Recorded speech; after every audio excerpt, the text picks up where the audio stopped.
Merci beaucoup d'être avec nous sur l'espace démo. On poursuit cette journée avec Germain, ingénieur prévente chez Anomaly, qui va nous parler de la Threat Intelligence et de Meter Attack. Je suis désolée pour cet accent un peu nul. Et comment s'en servir pour améliorer sa cybersécurité. Je lui laisse le micro. Bonjour à tous.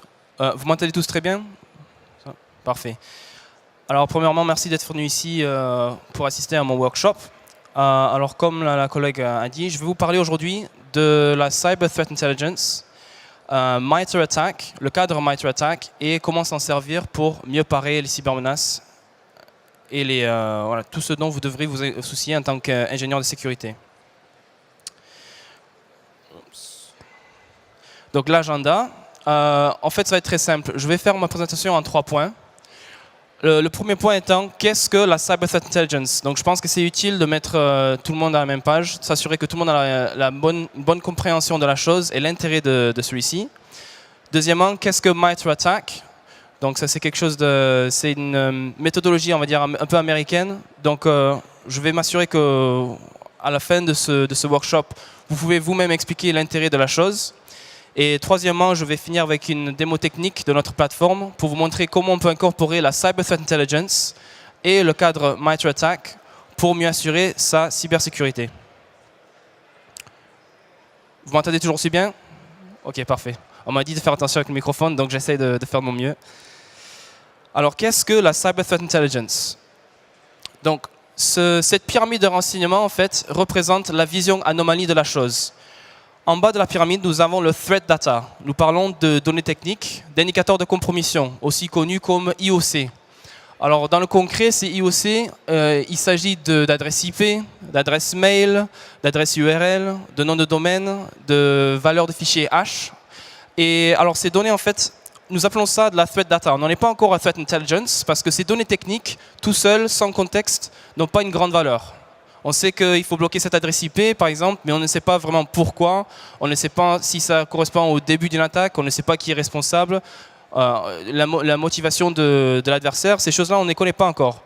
Donc, ce premier palier, le threat data, ce que nous essayons de faire, c'est d'aider les ingénieurs à passer au stade suivant, donc la threat intelligence, les renseignements proprement dit. Alors, la différence entre threat data et la threat intelligence, c'est que, comme vous pouvez voir, ici, on commence à associer le simple adresse IP à un acteur, à une campagne en cours, à un TTP, sa méthodologie. Pourquoi est-ce que cet adversaire me cible? Comment est-ce qu'il fait pour m'attaquer? Quels sont ses objectifs? Suis-je le seul à être victime de cette attaque et pourquoi d'ailleurs suis-je ciblé? Et vraiment, le pic de la pyramide, le but ultime, c'est d'identifier quelles menaces sont pertinentes à son propre réseau, à son organisation. Donc d'avoir des alertes vraiment basées sur notre activité interne et non pas juste, bon, cet adversaire cible le secteur financier, je vais peut-être m'y intéresser. Non, je veux vraiment savoir, est-ce que ça me concerne moi directement? Je ne veux pas perdre mon temps. Il y a énormément de faux positifs, énormément de bruit dans ce milieu-là. On veut vraiment trier et se concentrer sur les choses croustillantes, les informations qui sont vraiment intéressantes pour mon équipe. Donc, comment est-ce qu'on se sert du Threat Intelligence au quotidien? Typiquement, on commence, donc, comme je disais, avec des IOC bruts. Alors, ces IOC peuvent venir de notre SIEM, par exemple, de notre pare-feu, de notre proxy. C'est là-dedans qu'on va essayer de faire une correspondance entre les menaces que nous connaissons et les journaux d'événements générés par notre entreprise. Une fois que nous avons détecté donc, ces correspondances, on va ensuite chercher à faire une association. Donc, nous savons que cette adresse IP est malveillante, mais qui est le responsable derrière? Est-ce que ça fait, donc, comme je disais tout à l'heure, est-ce que ça fait partie d'une campagne? C'est ce genre de réponse qu'on veut avoir pour mieux choisir, mieux décider sa stratégie de cyberdéfense par la suite. Mieux on connaît son adversaire, et c'est vraiment ça la philosophie que je souhaite vous faire comprendre, mieux on connaît son adversaire, mieux on peut anticiper et prévenir les attaques à suivre, les étapes suivantes de leur campagne par exemple. Donc ces informations sont vraiment intéressantes pour, par exemple, les threat analysts ou aussi les intel analysts. Donc ces gens-là qui veulent mener une enquête du début jusqu'à la fin. L'idéal, ce serait de connaître l'acteur, ses motivations, ses méthodes d'attaque, voilà, où en sommes-nous dans cette campagne. Donc là, je vous montre une capture d'écran issue de notre plateforme ThreatStream. Et donc l'idée, c'est vraiment, comme je vous ai dit, d'avoir une vue d'ensemble de toute l'infrastructure de la menace, de la cybermenace. Vous voyez ici tout à votre gauche, ces bulles vertes. Bon, je suis désolé, c'est un peu flou parce que en même temps, j'aimerais bien que ce soit flou parce que j'ai pas trop envie de montrer des informations confidentielles, vous pouvez comprendre. Mais l'idée, c'est vraiment d'avoir, par exemple ici, tout à gauche, nous avons plein d'adresses IP que nous savons sont malveillantes. Nous avons aussi des noms de domaine, des adresses mail qui ont été utilisées pour enregistrer ces noms de domaine et qui peuvent aussi être utilisées pour envoyer du phishing, par exemple, des spear phishing, des attaques de ce type-là. Nous avons associé des valeurs hash. Nous avons pas mal de métadonnées aussi. Les choses, par exemple, les adresses, les faux noms, les pseudonymes donnés pour enregistrer ces noms de domaine, toutes ces choses-là peuvent nous servir à vraiment comprendre le pourquoi du comment et anticiper donc ce qui est à venir. Pour conclure en fait l'intérêt de la Cyber Threat Intelligence, je vous laisse avec une citation du PDG d'Anomaly. La détection des menaces est le deuxième outil le plus important de votre arsenal de cybersécurité. Donc c'est intéressant, on n'est pas les premiers, on avoue être que les deuxièmes. Bien qu'il puisse y avoir une controverse sur le numéro 1, que ce soit pare-feu, proxy, antivirus, avoir un SIEM, enfin voilà, c'est votre choix. Le fait est que la détection de menaces est toujours le numéro 2. Parce qu'un pare-feu, si le pare-feu ne sait pas quoi bloquer, bon, c'est pas très utile. Si le proxy ne sait pas quoi bloquer, si le SIEM ne sait pas qu'est-ce qu'on cherche à retrouver dans ces informations, son utilité est un peu limitée. Donc c'est vraiment, il faut avoir les renseignements, le maximum de renseignements pour mieux entreprendre une stratégie de défense. Alors qu'est-ce que MITRE ATT&CK? Donc je vais d'abord vous parler un peu de la société elle-même, MITRE. Donc c'est une société à but non lucratif fondée en 1958. Ils sont pas là, ils sont là depuis un petit moment, et financés par les États-Unis. Ils se concentrent sur la recherche et le développement des problèmes qui mettent en péril la sécurité, stabilité, bien-être de leur pays. Donc ils travaillent dans beaucoup de domaines. Celle qui nous intéresse aujourd'hui, c'est leurs avancées dans la cybersécurité. Alors attack signifie Adversarial Tactics, Techniques and Common Knowledge. Donc là vraiment ce qu'on retrouve dans ce cadre, c'est plusieurs matrices qui vont en fait nous décrire les modes d'attaque de ces cybermenaces, et ces modes sont basés sur des observations réelles. Donc chaque tactique, en fait, je vais vous montrer les matrices qui sont... je vais passer à la page suivante, ça sera plus parlant. Dans l'attaque, nous avons des tactiques et les techniques. Alors une tactique correspond à l'objectif de la cybermenace, et la technique correspond à son mode, à la méthode qu'il utilise pour atteindre ce but, atteindre cet objectif. Alors il existe trois matrices. Attaque mobile, donc tout ce qui comporte la téléphonie, enfin les appareils mobiles.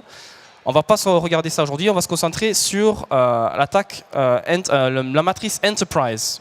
Parce que nous avons, donc j'ai dit, il y a trois matrices: mobile, pre-attack et Enterprise.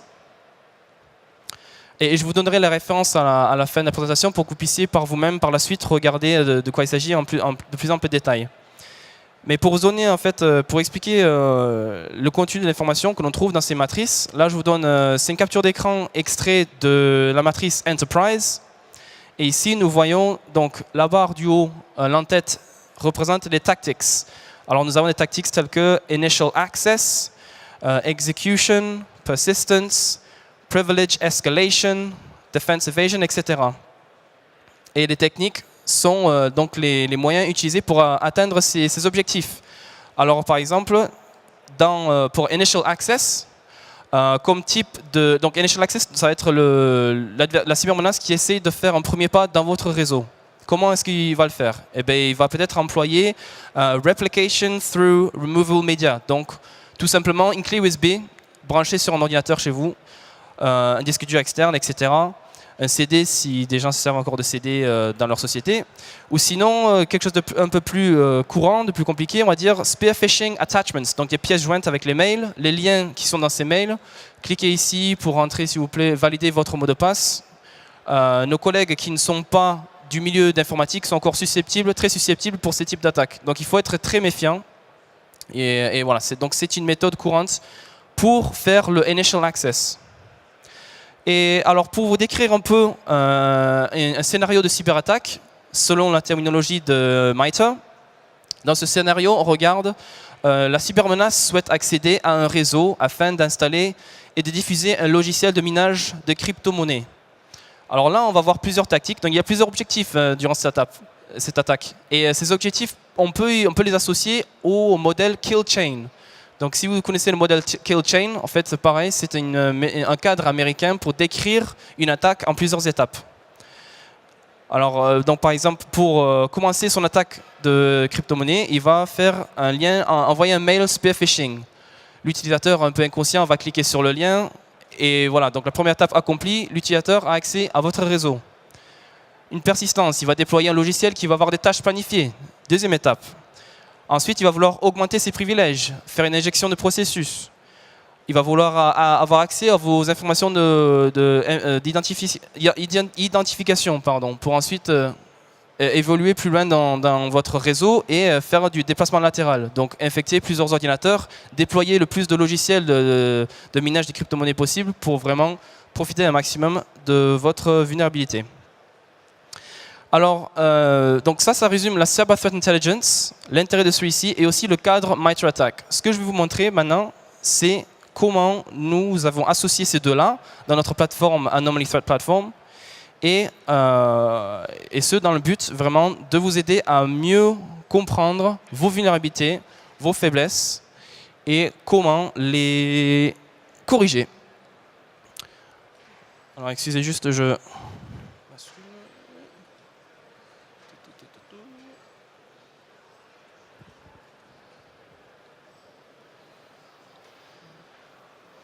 Alors c'est très difficile de voir ici.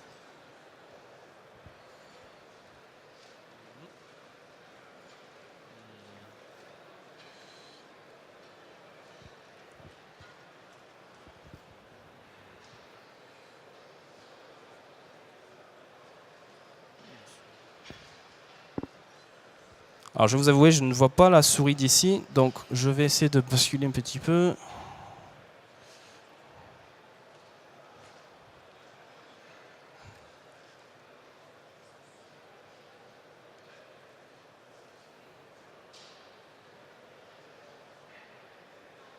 Voilà, petit à petit.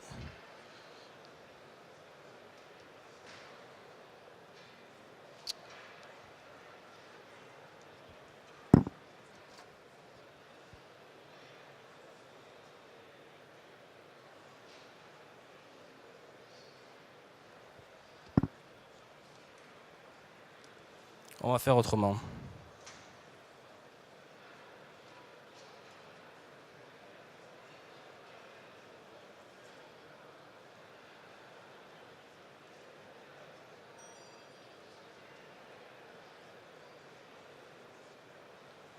Voilà, c'est mieux. Désolé pour ce petit contretemps. Alors, ce que je vous montre ici, donc, c'est la plateforme Anomaly Enterprise. Donc, l'intérêt de Anomaly Enterprise, c'est de faire la correspondance entre toute la Cyber Threat Intelligence que vous êtes en train de cumuler depuis vos sources diverses, que ce soit des flux open source, des flux commerciaux, votre propre recherche interne, et de correspondre celui-ci aux journaux d'événements générés par votre société, et ce sur une durée de, en théorie, jusqu'il y a 5 ans. En termes concrets, ce qui s'est passé il y a 5 ans ne nous intéresse pas forcément parce que le matériel change d'utilisateur, se fait formater, démonter, remonter, etc. Mais ce qui est intéressant, c'est de voir qu'est-ce qui s'est passé dans l'année en cours. Et pourquoi? Alors, lorsqu'on parle d'une menace particulière, les APT, Advanced Persistent Threat, la particularité de ces cybermenaces, c'est que pour la plupart des cyberespions, on va dire, ils ont l'habitude de passer undercover, de passer sous votre radar pendant des mois, le temps d'observer et de cumuler les informations qu'ils ont besoin pour passer à l'attaque. Et ensuite, quand ils passent à l'attaque, eh bien, c'est souvent trop tard. Et alors, quand ils sont repérés et que nous partageons ces informations-là, on souhaite savoir, eh bien, est-ce que cette menace est déjà présente chez moi? Et si elle est présente, elle ne va pas être présente depuis la semaine dernière ou le mois dernier, même pas les 3 derniers mois. Ça va être plutôt depuis les 6 derniers mois, les 200 derniers jours. Alors, quitte à regarder, autant regarder l'année en cours. Donc, comment ça se passe? C'est que là, je regarde en fait toutes les correspondances qu'il y a eu lieu. Et dans l'intérêt de savoir si mes biens, mes assets ont été compromises. Est-ce que l'ordinateur portable du PDG a un malware dessus ou pas, etc. Donc là, je regarde mes assets qui sont impactés. Ils sont classifiés par leur score, le risk score. Donc le risk score, en fait, ça va être un score qui va être basé sur l'importance, la criticalité du bien. Donc là, je parlais du PC portable du PDG, mais là, on peut parler d'un serveur dans le département des finances. Beaucoup d'informations confidentielles très importantes, donc criticalité élevée. Et juste, je m'assure, est-ce que c'est un peu petit? Je zoome un peu pour... ouais, C'est mieux? Parfait. Donc, les informations que je vois ici, d'abord, les informations concernant mon propre bien. Donc là, il s'agit d'un serveur à moi. Voici son adresse IP. Bon, c'est pas un vrai serveur, donc ne vous inquiétez pas pour les informations confidentielles, entre guillemets. Et je vois un historique, en fait, des correspondances entre mon serveur et les menaces dont je suis au courant dans ma base de données ThreatStream, qui est notre plateforme de Threat Intelligence. Si je regarde exactement les matches, je peux voir ici, donc, le 3 avril l'année dernière, il y a eu 2 correspondances entre donc, mon serveur et cet indicateur-là, williamsclark.com. Et alors pourquoi est-ce que je vois cette correspondance apparaître? Eh bien, je vais demander un peu plus de détails. Déjà, je vois que c'est un domaine associé à un APT, très inquiétant, donc avec une sévérité très haute. La sévérité signifie quel impact est-ce que cette menace aurait sur mon réseau, sur mon entreprise, si je ne la bloque pas, si je ne l'anticipe pas.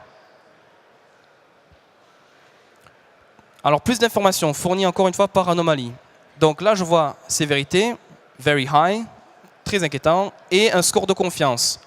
L'intérêt du score de confiance, comme je vous ai expliqué, c'est qu'en fait, toutes ces informations que l'on recueille de plusieurs sources diverses, dans ces informations, on peut voir, par exemple, les informations issues de flux open source. Il y a énormément de choses qui sont signalées, mais qui ne sont pas toujours suivies, pour s'assurer que l'information est pertinente et toujours à jour. Donc, le score de confiance représente ce que Anomaly a calculé grâce à notre algorithme interne. Combien sommes-nous sûrs que cette information que vous voyez est toujours intéressante pour vous, est toujours d'actualité, est toujours malveillante? Alors, je vois donc mes biens, je vois le raw logs. Ce qui est intéressant ici, c'est que je vois que c'est associé à un acteur, APT28. Donc de l'APT, je pense que vous allez entendre beaucoup parler aujourd'hui et demain, non seulement par Anomaly, mais par beaucoup de nos confrères. Alors si je regarde un peu plus d'informations sur cet acteur, là pour l'instant, ce que je vais vous montrer, il s'agissait de threat data, comme je vous disais. Bon, une adresse URL, une adresse IP, d'accord. Mais je vous ai parlé de threat intelligence, de vrais renseignements. Je veux comprendre vraiment un plus high level, les motivations, le pourquoi du comment. Eh bien, ces informations s'y trouvent aussi. Donc je vais regarder les actor details. Donc là c'est en anglais et c'est un peu long, donc je ne vais pas tout vous lire. Mais enfin bon, je peux voir qu'il s'agit d'un groupe originaire de la Russie. Je peux voir que leurs cibles sont les ambassades, donc beaucoup d'entités gouvernementales, les ambassades, les agences gouvernementales, les defense contractors, les hôpitaux, le militaire, etc. Je peux voir qu'ils ciblent l'Hongrie, ils ciblent la France, la Géorgie, l'Allemagne, la Pologne, l'Ukraine, les États-Unis, etc. Je peux voir une description de leurs tactics. Mais puisqu'on parlait de tactics et que je vous parlais de MITRE ATT&CK, nous avons aussi un onglet MITRE ATT&CK. Donc, dans cet onglet, je vois toutes les cases en orange correspondent aux méthodes que nous savons, de par le biais de nos recherches et les recherches de nos confrères, nous savons que ce groupe emploie ces méthodes-là pour attaquer leurs cibles. Alors, pourquoi est-ce que je voudrais savoir ça? Eh bien, parce que avec cette première correspondance, par exemple, Williams-Clark, qui est issue du spear phishing link, là, j'identifie qu'en fait, nous en sommes au début de leur attaque. Je peux anticiper que par la suite, ils vont sûrement utiliser du Dynamic Data Exchange pour exécuter des malwares. Ils vont possiblement déployer des bootkits ou des Component Object Model Hacking. Plus je sais comment ils vont m'attaquer, mieux je peux prévenir mes collègues, écoutez, ils vont employer ces méthodes pour venir chez nous, sommes-nous sécurisés à ce niveau-là? Avons-nous une politique, par exemple, pour empêcher les utilisateurs de venir apporter leur propre clé USB et, par mégarde, de leur donner l'accès? Est-ce que nous avons une politique en place pour protéger nos bases de données d'informations sur l'identification, etc. Donc toutes ces informations, nous allons nous en servir pour non seulement mieux comprendre la philosophie de l'adversaire, mieux anticiper la suite et aussi prévenir nos collègues, nous devons sécuriser toutes nos faiblesses pour ces différents types d'acteurs. Alors, cette matrice est très grande. Vous voyez, il y a énormément de tactiques, énormément de techniques. Et bien sûr, ce n'est pas vraiment humainement possible, à moins d'avoir une équipe de centaines, plusieurs centaines de personnes disponibles. Ce n'est pas vraiment possible de tout vérifier au quotidien, de tout vérifier même dans l'année. Mais, puisque nous avons utilisé la Threat Intelligence pour identifier cette première brèche, cette première tentative d'entrée, nous pouvons mieux focaliser notre équipe sur les étapes suivantes à venir. Donc, ensuite, si je bascule donc dans la plateforme ThreatStream, pour avoir le plus ample d'informations sur l'indicateur même et vraiment comprendre qu'est-ce que je peux en retirer comme information, je vais faire donc Matches. Je clique sur Matches, je fais un clic droit sur Williams-Clark et je regarde dans ThreatStream. J'aimerais savoir, ce qui m'intéresse, c'est pourquoi est-ce que cet indicateur a été signalé à la base? Qui me l'a dit? Pourquoi devrais-je m'y pencher? Et pourquoi est-ce qu'Anomaly a donné un score de confiance aussi élevé à cet indicateur? Encore une fois, j'aimerais comprendre pour m'assurer que je ne suis pas en train de poursuivre des faux positifs, que je ne suis pas en train de perdre mon temps à poursuivre des white flags, comme on appelle ça. Alors là, cette interface va vous sembler un peu similaire. C'est ce que je vous ai montré dans la présentation. Donc nous avons ici ce point de départ, le nom de domaine. Et encore une fois, je vais zoomer un peu pour que ce soit un peu plus clair. Nous avons ce premier nom de domaine que nous avons vu chez nous. Voilà, en jaune. Et ensuite, donc, les adresses IP qui ont servi d'hôte pour ce nom de domaine. Nous avons des métadonnées, donc des balises qui ont été signalées avec l'indicateur. Nous avons aussi des métadonnées. Si je reprends, je ressors un petit peu. L'adresse mail qui a servi pour l'enregistrer, etc. Donc vraiment, ce que je souhaite signaler, c'est qu'en fait, à partir, typiquement, la trame de travail, le workflow de nos utilisateurs, ça va être, je commence avec ce point de départ, ce nom de domaine, sachant qu'il est malveillant, eh bien, je vais vouloir bloquer toutes ces adresses IP. Donc par exemple, les renseigner en faisant une intégration directe depuis ma plateforme de Threat Intelligence, ThreatStream, et mes technologies de défense. Alors on en revient à la citation que je vous ai sortie au début de la présentation, la Threat Detection étant le deuxième élément le plus important de votre arsenal de cybersécurité. Pourquoi? Eh bien parce qu'il renseigne celui que vous avez désigné, vous, comme étant le premier. Si vous pensez que c'est votre pare-feu le plus important, eh bien votre pare-feu doit savoir quoi bloquer. Votre antivirus doit savoir quoi bloquer. Votre pare-feu, votre portail mail, etc. Et alors je vous disais, pourquoi est-ce que nous avons désigné un score de confiance élevé? Parce que nous voyons ici l'historique des personnes qui ont signalé cet indicateur et quel score de confiance eux-mêmes ont donné et comment l'ont-ils identifié. Ça a été signalé comme étant un domaine malware, un domaine phishing, un domaine command and control par Kaspersky, par GroupIB, par Intel 471, par de nombreux partenaires. Et nous fournissons donc aussi son historique Passive DNS, entre autres. Donc vraiment tout ce qu'il faut pour comprendre, tout ce qu'il y a à comprendre, connaître le contexte complet de la chose. Voilà, donc ça résume ce que je voulais vous montrer aujourd'hui. Nous avons vu ensemble qu'est-ce que la Cyber Threat Intelligence, quel est l'intérêt de celui-ci. Nous avons vu ensemble qu'est-ce que le cadre MITRE ATT&CK et aussi comment s'en servir au quotidien pour mieux protéger son réseau, son entreprise, sa cybersécurité.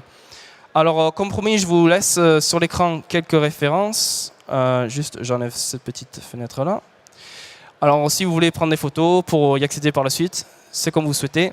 Je vous invite aussi à venir nous retrouver au stand E21, car c'est là que je serai avec mes collègues aujourd'hui et demain pour vous présenter en plus grand détail notre solution, l'architecture de celui-ci, etc. Et je vous souhaite aussi de passer une bonne journée à la conférence. J'espère à très bientôt. Merci beaucoup d'être venus.